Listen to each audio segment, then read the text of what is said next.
In March of 2023, I invited Jonathan Streeter, who runs an influential ex-Mormon blog, to co-host an episode of the Mormon News Roundup. I was so thrilled when he accepted my invitation. I just couldn't believe that a legend of Mormon podcasting would grace my webcam with his presence. Seriously, I am not exaggerating at all. But that doomed episode never saw the light of day, even though he and I shared a StreamYard recording. And this is the fascinating story behind why that episode never aired. Now, Jonathan Streeter is a prominent voice in the ex-Mormon community, known for his critical examination of the Church of Jesus Christ of Latter-day Saints. As a former member of the church, Streeter leverages his personal experiences and research to highlight discrepancies and controversial aspects of church history and doctrine. He is particularly recognized for his Thoughts on Things and Stuff blog and YouTube channel, where he engages with a variety of topics related to faith transitions, apologetics, and the impact of religious belief on personal identity. His work aims to provide support and insight for those navigating the complexities of leading a high-demand religion. Oh, and by the way, I'm D-Bays, the host of the Mormon News Roundup, and that's talent on loan from Cola. One of my favorite episodes featuring Jonathan Streeter is his discussion on Almost Awakened with Bill Reel on transgenderism. He really changed my calculus and entire worldview, and it's a tremendous episode. Let me play a quick segment of that to give you an idea about Jonathan's insightful and well-reasoned style of delivery. So it's not a debate about sex and gender. It's a debate about ideology. And you have that conventional view where language describes reality, gender is anchored in sex, stereotypes are socially constructed, and therefore trans women are men. And you have the gender theory view, which is that language shapes our reality. Gender is anchored in stereotypes and is socially constructed, therefore trans women are women. Streeter is a prominent critic of the LDS Church. He's probably best known for that time that he crafted a fake apology purportedly from the church addressing its history of racism. The mock statement released in 2018 mimicked the church's official communication style and appeared to admit to past racist doctrines and practices as well as the harm they caused. The intent behind Streeter's hoax was to highlight the church's reluctance to fully confront and apologize for its racist past. Fake apology not accepted. Okay, that's fine. Let's get back to March of 2023. As our Mormon News Roundup recording date approached, some troubling signs emerged. Jonathan frequently ignored my texts and messages, and with hindsight, I now realize that he seemed increasingly reluctant as we got closer for the time to come onto the podcast for some reason, but I was naively optimistic that things would be fine. I barely know Jonathan at all. Some people respond to texts, some don't. And the bottom line is I came to find out that this collaboration would be a giant waste of time. My initial invitation to Jonathan took place in January of 2023, and I invited him to co-host the weekly Mormon News podcast and help find interesting LDS news articles that we could discuss together. I wanted him to be invested in what we discussed, and I was just sure he would be able to contribute interesting content. I've watched practically every video he's ever made, and I was just so thrilled to have him come aboard. But Jonathan made no engagement with the shared document prior to the show. In fact, he found no news articles at all that he found interesting, even though that was a huge week in LDS news with tons of interesting articles. I can't find anything. And that's no problem. I found tons of interesting articles and shared them with him for his consideration. 2 days before the podcast, he mixed up the times for the coordination call, and this podcast ended up being the lowest of his priorities. Just on a quick tangent here, there's a lot of work that goes on being a guest on a show like this. You've got to do your homework, and you've got to do the ratings. The entire premise of the show is to cover LDS-related news articles and give personal commentary, but Jonathan Streeter didn't want to do any of that, so I was wondering why he agreed to come on in the first place. Why are you here? The Mormon News Roundup isn't Mormon stories where you can just talk about yourself. There's really no homework or prep work involved with that. Or Mormonism Live, where you can just recycle your wood tools thing that we've heard from him so many times before. The Mormon News Roundup also isn't an interview show where some author comes on to hawk his book. I've invited dozens of people onto this podcast, and some people who weren't sure if they really wanted to come on, they did something simple and considerate. They listened to a couple of episodes, and then if it wasn't their cup of tea, they politely declined. Now, in anticipation of the episode, I promoted him coming on for a month. Listeners were so excited to hear from him. But when he backed out the day prior, making it look like I couldn't deliver, I started to question myself. Was he too busy? I don't know. But the thing about it is that he found time for Mormonism Live on that very same week. When we finally did get together on Zoom, he mispronounced my name, making it obvious that he had not done his homework or listened to any of our 60 episodes. It seems like he didn't follow the basic steps before agreeing to come onto the podcast. In our coordination call, where we were supposed to collaborate on which articles to cover and what the show was going to be all about, we looked at some of the top Mormon articles from that week. And we recorded this meeting, which I posted on our Patreon. But as soon as we began, it was evident immediately that he wasn't interested in Mormon news, nor had he even glanced at the news articles for the episode. You know, the first article that we discussed was with President Jeffrey Holland and him catching COVID as an apostle in the church, and also the fact that he backed out of his Southern Utah University keynote commencement address. That's really unprecedented. It was a big news story. And here's what Jonathan had to say about it. There seems to be a sentiment of it. Yeah, right. Wink. His health is bad, really. So that's why he's not having to speak. And that's just as a way to avoid the embarrassment. I don't think that's a good look for activists. The second big article from that week dealt with the priest penitent privilege in the Arizona AP sex abuse case. Really important stuff. And once again, this is what we heard. The whole priest penitent privilege thing, I haven't read the arguments, or I'm not familiar with the arguments one way or the other. I would be more in favor of holding people who admit to those things accountable, particularly if I don't know if this is going to be partitioned out where things that he made available publicly outside of a confessional situation are subject to being submitted for evidence. And then it's only those specific things which were only revealed in a confessional situation were not. I don't know. Yeah, the church. I'm not being very helpful. I'm sorry. Another article that week was the largest Ponzi scheme of all time, which took place in Las Vegas. Almost $1 billion worth of fraudulent actions. And the story ended in gunfire and chaos. And here's what we got. I wasn't familiar with this case before. That's it? The final article that we were able to discuss dealt with a horrible family annihilator who was a Mormon man who lived in Enoch, Utah. It was a real tragedy, and it really made the rounds on the news that week. Very sad situation. Any thoughts on this? No, I feel like I don't know enough about the situation to really comment on it. That's terrible. Say something. I gently pressed him to suggest that we brush up on the articles a little bit more so that we could have a more meaningful episode, but he just didn't respond and remained equivocal. Let me just try to take a look at the articles. I'm not trying to shame you or anything, but in between now and Sunday, take a look at them so that, I tried to trudge on to the next articles, but then it got awkward. Well, I think with what I've seen with all this is just not really something I want to be involved in. I don't want to be here. Maybe figure that out before we exchange a lot of text messages, phone calls, Zoom calls, shared documents, and I make announcements for weeks about your promised appearance. I try to be careful about how I approach issues. No, you don't. You agreed to come on an LDS News podcast and talk about interesting LDS News articles, but you apparently made no effort whatsoever to do your homework on the show or the articles. You didn't engage all week. You ignored text messages asking for input. You ended a touch base call earlier in the week after just 10 seconds. That's not careful. You're not being careful, Elsa. I'm just not sure what Jonathan was expecting to discuss on a Mormon News podcast other than Mormon News. From the beginning, I've wondered a little bit about what you're doing. He wondered, huh? If only there was some way that he could figure out what this show was all about. Maybe listen to it. We are doing exactly this week what we do every week. Look at Mormon news and offer editorial commentary. I can see the value and the entertainment value of it. In other words, this is not a serious endeavor which is beneath him. I guess Streeter only engages in serious subjects which do not include the AP sex abuse, President Nelson's Mandela Peace Prize, a giant Mormon tax fraud Ponzi scheme, David Glenn Hatch's troubling Hawaii devotional, Mormon sex abuse cover-ups, and the troubling pattern of LDS men annihilators. We're not just reviewing memes here and talking about QAnon conspiracy theories. I strongly feel that the Mormon news really matters and that we cover a number of serious topics. As I try to choose which things that I can divide my time under, I just can't make this a priority right now. I don't have time for this.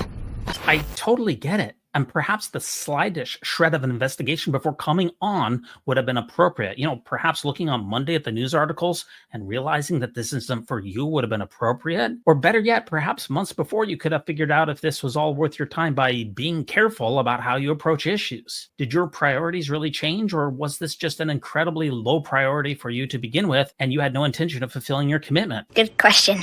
And here's the awkward conclusion. So I think we'll end it at that. Hey, thanks a lot, Jonathan. All right, take care. Best Bye-bye. of wishes for you. Bye now.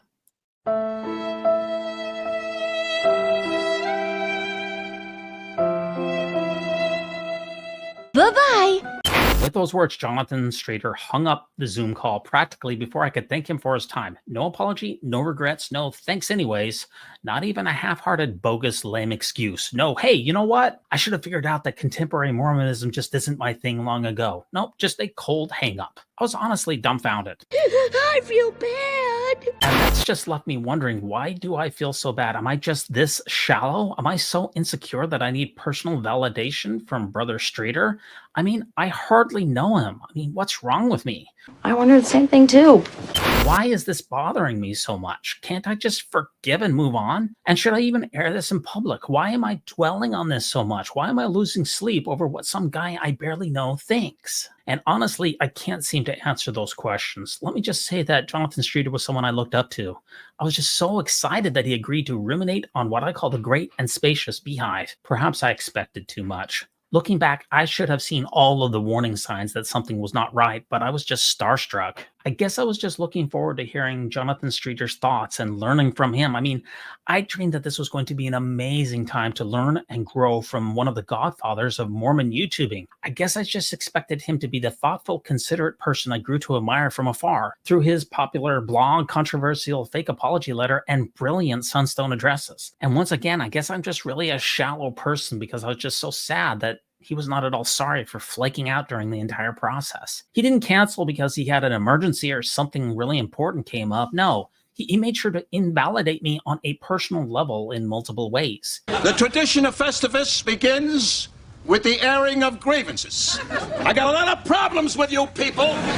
Ignoring texts, not returning calls, wasting time by mixing up call times, ending phone calls abruptly, pretending to be interested in the podcast, only to realize that he is absolutely not interested in contemporaneous news anymore, not being able to say my name, no contrition for canceling, insinuating that what I'm doing is unthoughtful and unserious, bungling article after article, and then abruptly hanging up. That's a lot. Well, the Mormon YouTube world is pretty small, so when someone from this niche community goes out of their way to personally and repeatedly diminish me, it stings. I guess that means that I'm superficial, but I just can't help it. And the entire interaction shows to me that I need to repent and approach future guests differently. I posted our bizarre video to Patreon, including its abrupt ending. And because the video is so odd, some Patreon supporters immediately reached out to me and asked me if I'm okay or if there's any backstory. And honestly, I'm not been sure how to respond. Strangely, I found myself defending Jonathan, saying he must have had too much on his plate, even though I don't even know if that's the case. But why am I defending him and inventing excuses? Why am I trying to prop him up? The comments in the Patreon video called him an ass and mean. Should I take those down? Well, they're still up there. I haven't taken them down yet. And if you want to see the full unredacted video, it's still available on our Patreon site. This episode has really left me questioning myself. What will I do if Jonathan Streeter asks me to take down the Patreon video or this video? I guess nothing. I mean, he did give me permission to record the episode. And as far as this video is concerned, should I post it to the web? I mean, I don't know. I didn't ask him for permission to do that. It seems like a betrayal, but my feelings are important here too. And should I send Jonathan Streeter these thoughts? Well, I did send it to him, and I don't want to get into an argument with anyone, but I do want him to know how I feel, even though that makes me look petty and small. As a quick addendum to that, I want to let you know that I did indeed send all of these thoughts, including this video right here that you're watching, to Jonathan, but he never responded to any of it. I mean, I really don't want to sling mud around, but I also made commitments to my audience and got lots of questions about what happened, and I'm tired. of making excuses for the thinker of thoughts. In some ways, I'm grateful for what happened during this botched episode. I learned a bunch of valuable lessons about who I am. And one of the biggest lessons that I learned is to make sure the guests actually listen to the podcast before coming on and get stronger commitments from them that they will be invested in its contents, and to see the warning signs of people who are unserious earlier. No more seeing the world through rose-colored glasses. I also rarely announce future guests anymore, unless I have a high degree of confidence in their ability to honor their commitments. I guess Streeter is just not interested much in Mormon news anymore. Hey, that's totally fine. In fact, it's more than fine. It's totally normal. But then why would he want to come on to the Mormon News Roundup to begin with? How should I know?